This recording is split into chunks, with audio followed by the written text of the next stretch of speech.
Hi guys, this is Anonymous at long last, bringing you another Warcraft 3 audio commentary. Yes, I'm back.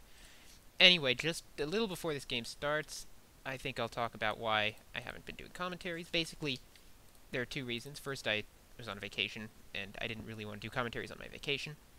And then, I decided, I came back and I thought, why don't I take a little break from the commentaries and play a little bit and get some relaxation and also find out, what I've been missing while I haven't been playing.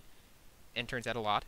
Anyway, so I tried out some new strategies on Battle.net against pretty weak players because I started from scratch. Anyway, one of the strategies I tried was Necrowagon, and this is because I had a request before I left. I had a request about Necrowagon, but I couldn't find a game, and then all of a sudden I come back and here's this great game that I found. It was played on May 4th, I believe.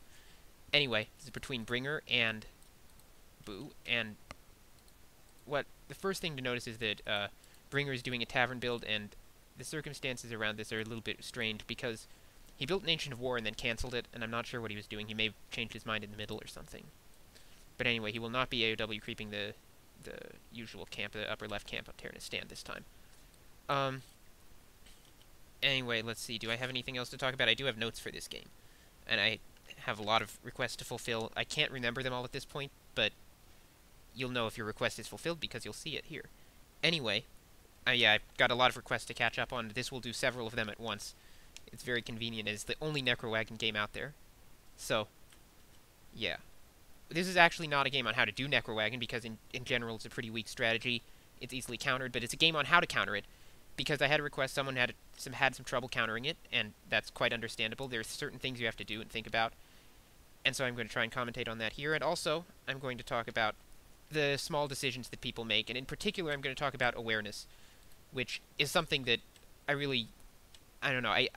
gained renewed respect for how important awareness is when I was playing. Because, the problem I had at the very beginning was, I'd sort of forgotten how important it is to scout for expansion. So my opponent would have an expansion up, and not only would I not be aware of it because I wasn't paying enough attention that he had an expansion at all, I wouldn't know where it was, and I wouldn't have any idea. So I want to talk about awareness here because I think it's also something I noticed. I was able to sneak expansions in almost every game, and people just don't scout them properly.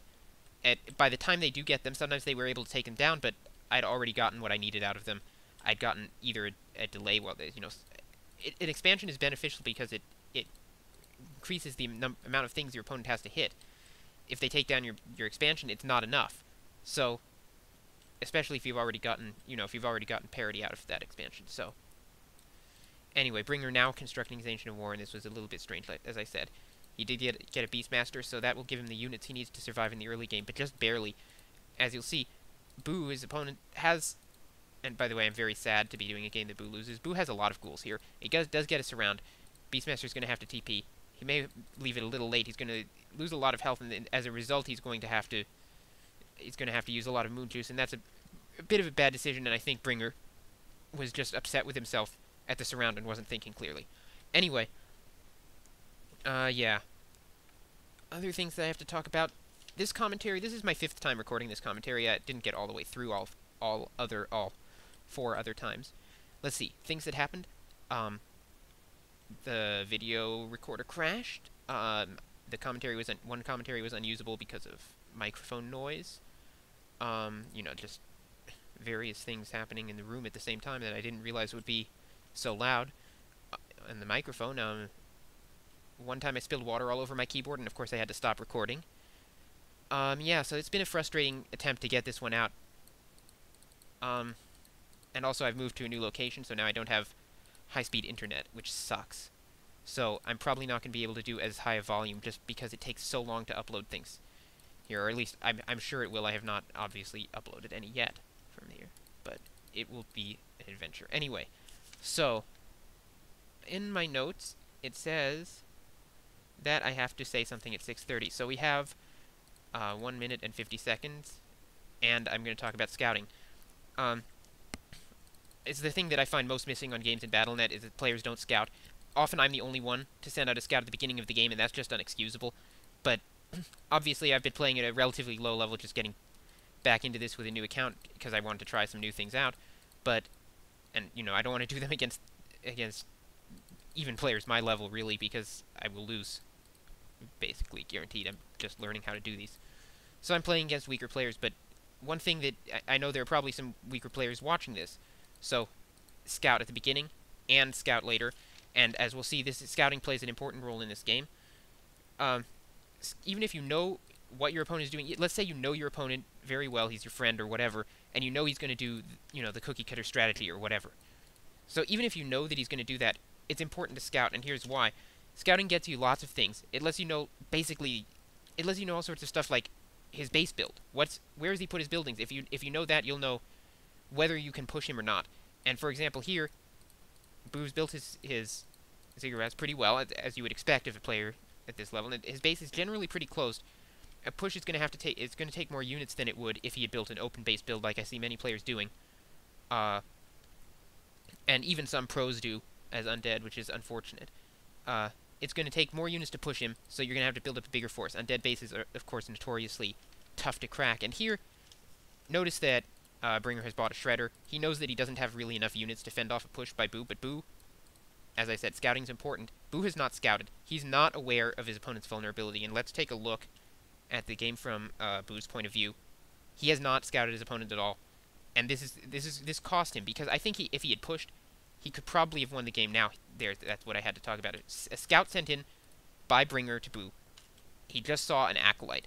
So that can mean pretty much only one thing. Well, it can mean two things. It could mean a tower push, or it could mean an expansion attempt. In this case, it means an expansion attempt, and almost certainly with Undead, it means an expansion attempt. Now, Boo is not... It would not be too surprising to see Boo try a tower push, because he does like to try things, and a lot of American players do, but in this case, he's not. He's just doing the expansion, and so... What Bringer not thinking even about a tower push, probably, and I wouldn't be. He's just creeping his own expansion, and then he's going to go and try and bring some pressure. Now, it turns out that he's too late. He may have waited too long, but it's still important because now he knows that there's an expansion up. He's not going to be caught off guard. And even just pressuring the expansion, even if you don't take it down, is very important. Now, he's sending his force towards the expansion. And here, this is another thing that I don't see people doing enough. Sending their forces out to scout, rather than just scouting with their wisp. Because if you scout with a wisp, in this case, then you have to come back out again to do anything. And this gives him an option. If Boo's force were not sitting in the expansion here, he could take down a ziggurat. Now, here, Bringer sees Temple of the Damned and knows something's up. He's not sure what. And as a matter of fact, Boo does not use this Temple of the Damned right away, and I'm not sure why he built it so quickly and in such an exposed position. I think it was a mistake anyway. But to do so, because that kind of gives away the fact that he's got a Temple of the Damned, and as an undead, you don't want to do that. But what Bringer sees here is a Temple of the Damned not being used. So this is a bit confusing probably for him, and especially, maybe it's going to start being used, but he knows he has to watch out for a couple strategies that undead could typically use, which are Fiendshi and Necrowagon. And in this case, what we're going to see is Necrowagon in the end. Let's see. At the moment, the Temple of the Damned isn't a huge worry because he's got Dryads out. He doesn't have to worry too much about, for example, getting owned by mass Banshees or something because he's got Dryads. And now if he had mass Bears, then he would probably start to worry about maybe getting owned by Fiendshi. So, right now I don't think he's too worried about the Temple of the Damned, but he does... I notice that he's staying near his opponent, and I think this is a good idea. He wants to see if something's going to come out of that temple. And now that he's done checking the expansion, he checks the main to see if there's anything funny going on there. Given that the Temple of the Damned is up, he was expecting gargoyles before, because that would be the standard in this matchup. But given that the Temple of the Damned has gone up, which is decidedly non-standard, he needs to check, are there really gargoyles coming out after all? And this is the sort of thing that you should check. When I tried Necrowagon as undead, people will not scout it. Surprisingly often there's a sapper getting shot down, and that's really good scouting or good luck by Boo, really, because he happened to be bringing his units out, but maybe he guessed it.